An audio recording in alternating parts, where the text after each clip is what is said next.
She was just looking at a dress, a pregnant woman gently holding her belly, hoping for one quiet, peaceful moment.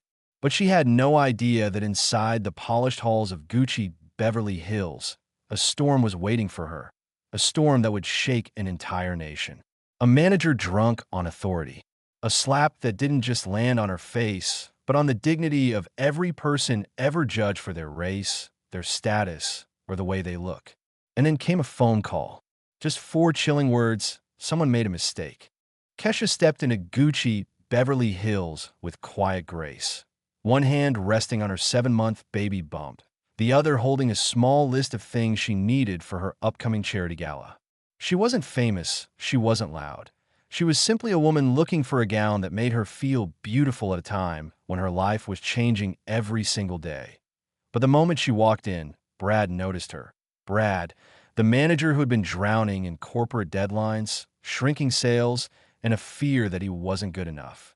He'd been warned just that morning. One more mistake, and you're done. His nerves were already shaking. And then he saw her, but a woman in simple clothes, no designer bag, no jewelry except a wedding band. In Brad's anxious, judgment-clouded mind, she didn't fit the boutique's image. He didn't see kindness in her eyes, that he didn't see exhaustion from pregnancy. He didn't see the charity event she was helping lead. He only saw what his prejudice allowed him to see. Kesha, right? He read off the guest check-in sheet. But instead of welcoming her, he stepped in front of the dresses like a guard protecting a vault. These gowns are extremely high-end, he said, forcing a tight smile. Store policy doesn't allow browsing without an appointment. She looked around. The store was nearly empty. That's strange, she replied gently. I called earlier, and they said walk-ins were fine. Brad's jaw tightened. He invented another rule. Then another, blocking her path, refusing assistance, pretending racks were reserved, treating her presence like an inconvenience. Yet Kesha remained calm. Her quiet confidence, her refusal to shrink, only made Brad feel smaller, weaker, exposed. Every second his frustration built. Every prejudice he'd never confronted twisted inside him. And with every breath Kesha took, he stepped closer to the moment he would never be able to take back. Brad's lies didn't start with anger. They started with fear. Fear of losing his job. Fear of never being enough. Fear that someone, anyone, would expose just how insecure he truly was. But fear, mixed with prejudice, becomes poison. And with every word he spoke to Kesha, that poison began to spill. Kesha stood in front of a rack of evening gowns, her fingers gently resting on a shimmery emerald fabric. She wasn't rushing. She wasn't demanding. She was simply breathing, slow, steady, trying her best to make one moment of her day feel normal. Brad couldn't stand it. You can't touch that, he snapped. Kesha turned, confused. I was just looking at the tag. Those dresses require pre-approval, Brad added sharply. Pre-approval? Her eyebrows rose. That wasn't mentioned on the phone. It's a new policy, he lied without blinking. High-value items require verification. It's corporate protocol. Across the room, Sarah, the young assistant, stiffened. She knew there was no such rule. She had folded those gowns herself that morning. But she didn't speak. Brad's voice carried the kind of authority that crushed resistance. Kesha exhaled slowly. Okay, then maybe you can show me something similar? Brad laughed under his breath, a low, mocking exhale. Ma'am, these are Gucci gowns, not casual wear. His tone wasn't just dismissive. It was dripping with an assumption he never said out loud, but made painfully clear with every glance. You don't belong here. Still, Kesha held her calm. I understand. That's why I'm here, to find something for her. He cut her off. Look, people like you usually come in, touch everything, take pictures, and then leave without buying a single thing. I'm just trying to save you time. Sarah's eyes shot wide. Kesha froze, heart, breath, and voice pausing all at once. People like you. The words echoed through the boutique, cold and sharp. People like me? She repeated softly. Brad didn't back down. His chest puffed. His irritation flared. His insecurity felt threatened by her poise, her dignity, her refusal to shrink. You know what I mean? He muttered. Let's not play games. Kesha wanted to walk away. She wanted to protect her peace. She wanted to shield her unborn child from stress. So she did the simplest thing. She stepped aside and took out her phone. "I just need to answer this call," she said quietly. "My doctor." She moved toward the entrance, slow, careful, steady, but Brad moved faster. He stepped directly into her path, blocking the door with his body. "You're not leaving until we finish our verification process," he barked. Kesha blinked in disbelief. "I'm a customer. I can step outside whenever I want. You'll wait." His voice was cold enough to cut stone. "You're acting suspicious." Sarah's breath hitched. Suspicious? For what? Taking a phone call. Touching a dress? Walking, Kesha's hand instinctively moved to her belly. "Sir," she said, her voice trembling for the first time, "please move. I'm 7 months pregnant." Brad leaned in, lowering his voice into a whisper filled with venom. "Then maybe you should shop somewhere you can afford." It was racism. It was classism. It was cruelty, wrapped in a single sentence. The silence that followed felt suffocating. Sarah felt the air collapse around them, her fingers trembling on the counter. She wanted to speak, to stop him, to say something, anything, but fear glued her to the floor. That Kesha's eyes glistened. "Just let me go," she whispered. Brad didn't. He stepped even closer, invading her space, towering over her. And then, the moment the world would replay 1,000 times, the moment every security camera in Gucci Beverly Hills caught with painful clarity, the moment that would ignite a firestorm across the country. Kesha raised her hand just slightly, not to push, not to fight, simply to create space between her and the manager threatening her. Brad snapped. "You don't touch me," he shouted, and before she could react, he slapped her at a full, open-handed strike. Across the face, a pregnant woman. The sound cracked through the boutique like a whip. Kesha stumbled back, her hand flying to her cheek. Her body trembled, not from the pain alone, but from shock, humiliation, terror that surged through her veins. Sarah gasped so loudly it echoed. Her hands shook violently as she covered her mouth. Her eyes filled with tears she couldn't stop. "Sir, what did you just do?" she choked out. Brad froze, his hand still half raised, his face pale. For a second, he looked like he didn't fully understand what he'd done, like the anger had leapt out of him without permission. Kesha steadied herself, her breathing shallow, her knees weak. She moved a protective hand across her belly, whispering, it's okay," to the little life she was carrying.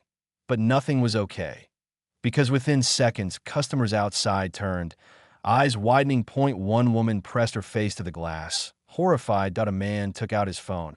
And inside the store, every security camera blinked its little red recording light. Brad's career, his reputation, his future, gone in that single, unforgivable moment. Kesha looked at him with pain, disbelief, and strength he never expected. "You just made the biggest mistake of your life," she whispered. Brad didn't know yet, but the phone in Kesha's hand was still connected, still active, still recording, and on the other end of the line, someone had heard everything. Someone who would soon unleash a storm Brad could never escape. Kesha stood in the center of the glittering boutique, her cheek burning, her heart pounding as though it wanted to shield her unborn child from the world. The slap hadn't just stung her skin, it had shaken her soul.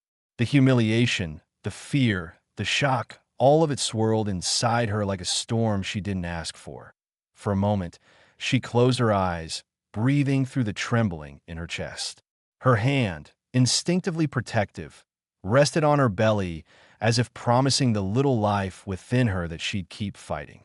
She could feel the baby shift, a soft, fragile reminder of her strength. Sarah, still frozen behind the counter, whispered, "Kesha, I'm so sorry." But Kesha wasn't listening anymore. Her fingers, steady now despite everything, lifted her phone. The call was still active. Marcus had heard all. Every racist remark, every lie, every threat, every second of silence, and the sound of the slap that still echoed through the store like an accusation. She brought the phone to her ear that a deep, controlled voice spoke on the other end. "Kesha, are you safe?" Not shaky, not frantic, just cold. Focused, calculated. It was the voice of a man who didn't panic. He planned. "I'm okay," she whispered. And then, the 4 words the world would soon never forget. Someone made a mistake. Marcus inhaled slowly, one single breath that sounded like a warning to the universe itself. I'll handle it. He didn't say another word before the line went dead. Sarah swallowed hard. Something inside her knew that sentence, that tone, would ripple far beyond the walls of Gucci Beverly Hills. Kesha didn't yell. She didn't cry. She didn't demand justice. She simply walked out of the store, her steps steady, her dignity wrapped around her like armor. And as she crossed the glass doors, a teenage boy sitting on a bench lifted his phone, eyes wide. I got it. I got the whole thing, he whispered to his friend, uploading the video faster than his hands could stop shaking. Within seconds, the clip began spreading like wildfire. But that wasn't the real storm. Not yet. The real storm had been triggered the moment Marcus ended the call. The man behind the 4 words to the world. Marcus was a quiet philanthropist, a man with a calm smile, who loved his wife more than anything. But to those in the highest circles of finance, he was something else entirely. A man whose influence moved markets, that a strategist who built algorithmic networks that predicted global trends, that a financial architect with the power to freeze or free billions with a single phone call, that a ghost in the upper tiers of investment, private intelligence, and corporate leverage. Marcus didn't raise his voice, he didn't show anger, he simply opened his office door and said one quiet sentence: activate protocol. His assistants knew exactly what that meant. Within 10 minutes, a silent, invisible war had begun, the first wave. Credit and Brad didn't know it yet, but while he stood trembling inside the boutique, tried to explain himself to a pale, shocked security guard. The first domino had already fallen. Marcus's financial network flagged Brad's identity across every credit monitoring system connected to his algorithmic grid. Not illegal, not harmful, just observant, that a series of subtle inquiries triggered automated alerts. Brad's credit score dropped by 11 points. His bank flagged unusual patterns. His pending auto loan application paused, and his credit card limit quietly shrank. Nothing devastating, nothing obvious, just enough to make the universe tilt slightly against him. The second wave. Employment and corporate. So Marcus didn't need to call Gucci corporate. He didn't need to email anyone. All he did was inform one board member, a close friend, that a situation had occurred. Within minutes, the regional director was awakened from a nap. The VP of retail operations was pulled out of a meeting. The CEO's assistant received a flagged report marked urgent. Priority 1. The email contained no threats, just a simple sentence: review the Beverly Hills manager's conduct today. Attached, the security footage Marcus already had through a private security contact. The same footage Gucci would have reviewed later, but Marcus ensured they saw it first. The boardroom went silent. The CEO's face drained of color. This wasn't just a customer complaint. This was a potential corporate earthquake, the third wave.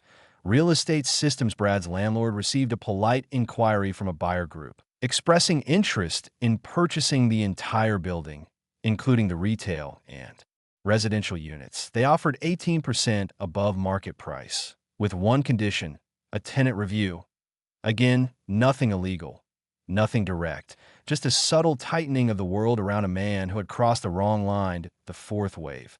Private. Through a private, highly discreet network, Marcus requested a full behavioral profile, not for revenge, for understanding. He wanted to know the kind of man who thought it was acceptable to slap a pregnant woman. The report came back in an hour. A pattern of aggression, previous complaints at other jobs, social media posts hidden under privacy locks, financial stress indicators, a psychological profile showing insecurity, inferiority, and resentment. Marcus didn't smile, that he didn't feel satisfaction. He only said one sentence to his chief analyst: prepare a containment plan. He won't be harmed, but he will learn. The fifth wave. The internet erupts. While the silent corporate war grew beneath the surface, the public firestorm exploded above it. The teenage boy's video, shaky, raw, emotional, hit 10,000 views in the first 2 minutes. The caption read, "Manager hits pregnant woman at Gucci." Then 50,000, then 200,000, then trending #1. People were outraged. Celebrities reposted it. Activists called for protests. Politicians demanded statements that women's rights groups mobilized instantly. Fashion influencers blasted the brand, and millions of strangers cried watching a pregnant woman flinch from a slap she never deserved. Within 20 minutes, Kesha's name, though she hadn't said a word publicly, was on every major platform. Within 40 minutes, Gucci issued a holding statement, clearly panicked. Within an hour, Brad's face was everywhere, paused mid-motion in the video, hand raised, eyes furious. He became the image of everything wrong with discrimination, abuse of power, and unchecked ego, the man who started it all inside his penthouse office overlooking the city. Marcus watched the storm grow with a controlled stillness. He wasn't smiling, he wasn't celebrating, he simply whispered into the quiet air, "You don't hurt my family." His eyes, cold and focused, shifted to his phone. "Kesha," he said gently when she answered. "I'm on my way to you." His voice softened again. "You are not alone. Not now, not ever." And as the city buzzed with outrage and Brad's world began collapsing piece by piece, the truth was clear. The slap had been a spark, but Kesha's 4 quiet words had awakened a giant. The internet did not wake up slowly that morning. It erupted. The slap, the sound that cracked through a Gucci boutique, now cracked across the screens of millions of people around the world. Uploaded by a trembling teenager, reshared by strangers, then amplified by influencers, the video spread faster than wildfire in a dry forest within 1 hour. The clip hit 12 million views. Women from every corner of the world stitched the video, tears in their eyes, saying, "How could anyone hit a pregnant woman? Her belly, she was protecting her baby. This man needs to be fired immediately." Creators reenacted what happened, broke it down frame by frame, analyzed Brad's tone, his posture, his arrogance. Lawyers, activists, retail workers, all explained why what he did wasn't just morally wrong. It was criminal. Celebrities reposted the clip. Influencers called for boycotts. Fashion bloggers condemned Gucci for failing to protect vulnerable customers. A-list actresses wrote paragraphs calling it a cultural sickness that must be uprooted. One post hit 10 million likes in 6 hours. The caption read, "This isn't just about one woman. This is about all of us." Twitter X was brutal. Hashtags flooded the platform. Hashtag justice for Kesha, hashtag boycott Gucci, hashtag protect black women, hashtag fire Brad. Now public figures demanded a statement. Politicians asked for investigations. Every second, someone new posted the video or a reaction to it. Brad didn't know any of this. Not yet. He was still inside his tiny apartment, pacing, sweating, telling himself, "It's not that big. Corporate will handle it. I'll explain myself. They'll understand. They always protect management." He didn't know that for the first time in 8 years, no one was coming to protect him. The corporate pits at Gucci's headquarters in Italy. The boardroom lights blazed bright long before sunrise. The slap video played on a massive screen, over and over, with every executive watching in mortified silence. "This is catastrophic," the VP whispered. "This is going to burn us alive," another muttered. Who was the customer? Did she sue? Why is CNN talking about it already? The CEO, pale, sweating, terrified, stood with both hands on the table, trying not to scream. "Find him. Fire him. Publicly." His voice cracked. "And release a statement in the next 30 minutes. Within minutes, Brad's employee profile was pulled up, that a red banner flashed across the screen. Immediate termination, pending police review. But that wasn't all. Gucci's legal team contacted Beverly Hills PD. Their PR team drafted apology letters. Their crisis unit prepared a full compensation package for Kesha. Their HR team pulled every employee who had ever worked with Brad. The brand wasn't trying to be kind. They were trying to survive. The police investigation, a detective knocked on Brad's apartment door at 5:40 a.m. "Mr. Coleman, we need you to come with us." "Come with you? What?" "What?" Brad asked, still in yesterday's wrinkled shirt. "You're being questioned for assaulting a pregnant woman." Brad's jaw dropped. "Assault? I didn't. It wasn't." She provoked. The detective raised a hand. "Save it." As they walked him out, neighbors filmed. Someone whispered, "Is that the Gucci guy?" Another replied, He's done. Finished. Brad kept repeating the same sentence in disbelief. But I'm the manager. Meanwhile, Marcus' invisible network, yes, Brad, thought the police were the worst part. They weren't. His Real storm came from a man he didn't even know existed. First hit. Frozen accounts. Marcus' algorithmic network sent automated financial signals across multiple institutions, red flagging unusual behavior and requiring manual review. Brad's debit card declined at a gas station. His credit card locked for suspicious activity. His savings account froze pending verification. He had $42 in cash. Second hit. His credit score collapses. Multiple inquiries, flag alerts, and cross-platform verifications tanked his credit score by 117 points in 4 hours. Loan applications disappeared. His pre-approved mortgage review evaporated.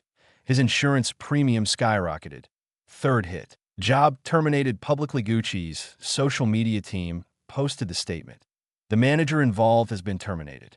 We condemn his actions completely. Millions liked it. Millions commented, good. He deserved worse. Protect Kesha. Brad read the post 6 times. His own employer used his face, blurred but recognizable. As a warning to the world, he stared at his phone. His hand shook. 8 years of loyalty, 8 years of being the authority. 8 years of believing he was untouchable. Gone. The world sees him as a monster. Brad's photo, taken from the security footage, circulated everywhere. His raised hand, his twisted face, Kesha flinching away. Every news outlet carried the story. Manager slaps pregnant woman at Gucci. Racism and abuse spark outrage in Beverly Hills. Corporate apologizes as video goes viral. TikTok creators did full background checks on him. People dug up angry Yelp reviews mentioning him by name. Former employees made videos saying he humiliated customers all the time. He was always on a power trip. This wasn't his first time, just the first time he got caught. Brad watched these videos with shaking hands. He kept muttering, they're lying. They're lying. This isn't me. But the world didn't believe him. And Marcus made sure it never would. The housing, his landlord called him. Brad, there's been interest in buying the building. All tenants are under review. What does that mean? Brad asked. It means you may need to vacate in 30 days. What? I pay my rent. I am sorry. The buyers insist. Brad hung up and punched the wall so hard the plaster cracked. Friends began to, his co-worker group chat removed him. His boss blocked him. His district manager wrote, do not contact me. Even his girlfriend, who once said she envied his authority, sent one final text. I saw the video. Lose my number. Brad threw his phone across the room. Marcus final thing, a high-rise office overlooking the entire city. Marcus sat with a calm expression. 3 tablets on his desk displayed live feeds. News channels, financial trends, social media reactions. His assistant entered. Sir, the economic pressure on Mr. Coleman is complete. Marcus didn't respond. He just stared out the window at the sunrise. He won't be harmed physically, the assistant continued. But financially, socially, professionally, he's collapsed. It's done. A long silence. Finally, Marcus spoke softly, almost to himself. When a man hits a woman, especially a vulnerable one, he hits every decent man on earth. And when he hits my wife, his jaw tightened. He hits a storm he can't survive. Meanwhile, the world lives. Kesha didn't post a video. She didn't do interviews. She didn't demand attention. But the world gave it to her anyway. People made art of her standing strong. Mothers sent her messages. Women who had been mistreated in luxury stores shared their stories. Celebrities defended her with fierce loyalty. Brands reached out offering gowns, protection, support. Her quiet dignity became a symbol. One headline read, the woman who changed everything without saying a word. Brad's life in 24 hours, that's all it took. Job, gone. A reputation, destroyed bank accounts, frozen credit score, trash housing, unstable legal trouble, increasing public image, beyond repair, all because he let prejudice guide his actions, all because he believed his authority made him invincible, all because he slapped the wrong woman, a woman protected by love, power, and a nation of people who stood with her. Brad sat alone on his apartment floor, head buried in his hands. His life, the one he built on fear, ego, and dominance, had collapsed like a house made of paper. And the storm was not over. Not yet, because Marcus was still coming. The cameras clicked the moment Kesha stepped onto the stage. A row of microphones stood before her. Bright lights hit her face. Dozens of reporters leaned forward, waiting to hear the woman whose quiet strength had moved a nation. Kesha wasn't wearing designer armor or dramatic makeup. She came exactly as she was, calm, dignified, unshaken. 7 months pregnant. One hand resting gently on her belly, the other holding a stack of papers she never actually looked at. This wasn't just a press conference. That IT was a turning point. She took a slow breath. Thank you for being here. The room fell silent. When I walked into that store, I just wanted a dress, she began. But what I walked into was a reflection of something much bigger than me. Her voice was soft, but it carried enough strength to fill every corner of the room. I wasn't just dismissed. I wasn't just lied to. I wasn't just slapped. I was judged before I even spoke a word. And that judgment could have cost me and my child far more than dignity. A reporter dabbed tears from her eyes. Another held his breath, pen frozen mid-air. Kesha continued. There are millions of people who walk into stores every day and experience the same thing. Maybe not a slap, maybe not a headline, but humiliation, profiling, disrespect, fear. She took another breath. I'm speaking for them today. Behind her, representatives from civil rights organizations stood united. NAACP, ACLU, Women's Protection Coalitions, retail workers' advocacy groups. They weren't there for drama. They were there for change. Kesha lifted her chin. I don't want revenge. I want reform. Her words hit like a quiet earthquake. Retail training, accountability, anti-bias protocols, real consequences, safer environments for women, especially Black women, pregnant women, vulnerable women. Every camera red light blinked. And let this be clear, she added, her voice lowering, steady as stone. This is not just about Gucci. It's about every place where someone in power believes they can treat another human being as less. The AF-Terracicicil lawsuits came quickly, not out of anger, but necessity. Point one from Kesha and Marcus. Point one from civil rights groups. Point one from the city. Gucci agreed to reforms within the week. National anti-profiling training, mandatory surveillance reviews, immediate protective measures for vulnerable customers, partnership with civil rights organizations, a donation fund under Kesha's name supporting mistreated retail customers. The industry took notice. Other luxury brands scrambled to update their policies. Retail chains launched new training videos overnight. HR departments rewrote entire manuals.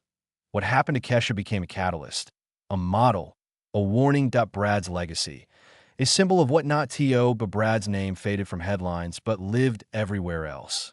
His downfall became a lesson in business schools, a case study in corporate ethics, a cautionary tale in diversity seminars, a meme symbolizing failed authority, not because of who he was, but because of what he represented. The slap wasn't just an act of violence. It was a spotlight, harsh, blinding, impossible to ignore, illuminating a system built on power without compassion, authority without accountability. Brad didn't just lose his job, he lost the illusion that cruelty could ever be disguised as professionalism. A new chapter. As Kesha stepped away from the podium, the room erupted in applause. Not for what happened to her, but for what she turned it into. A movement, a message, a monument to her dignity. Marcus stood at the edge of the stage, eyes soft, pride glowing across his face. When she reached him, he placed a hand on her belly and whispered, "You changed more than just our lives today." Kesha smiled, tears finally forming. "I didn't fight to destroy someone," she said quietly. "I fought so this doesn't happen to someone else." She looked back at the crowd, at the cameras broadcasting to millions, and spoke the final words that would echo long after the microphones turned off. "Power won't save you. Humanity will." And with that, she walked into a future she helped rewrite, not just for herself, but for everyone who had ever been misjudged, dismissed, or silenced. This wasn't just a story about a slap. It was a warning that dignity cannot be priced, and humanity cannot be denied. If this story moved you, hit like to support more voices. Subscribe so you never miss our next powerful story. And share this video because someone somewhere needs to hear this today. Until next time, stay kind, stay aware, and remember, real power is how you treat people who can't give you anything in return.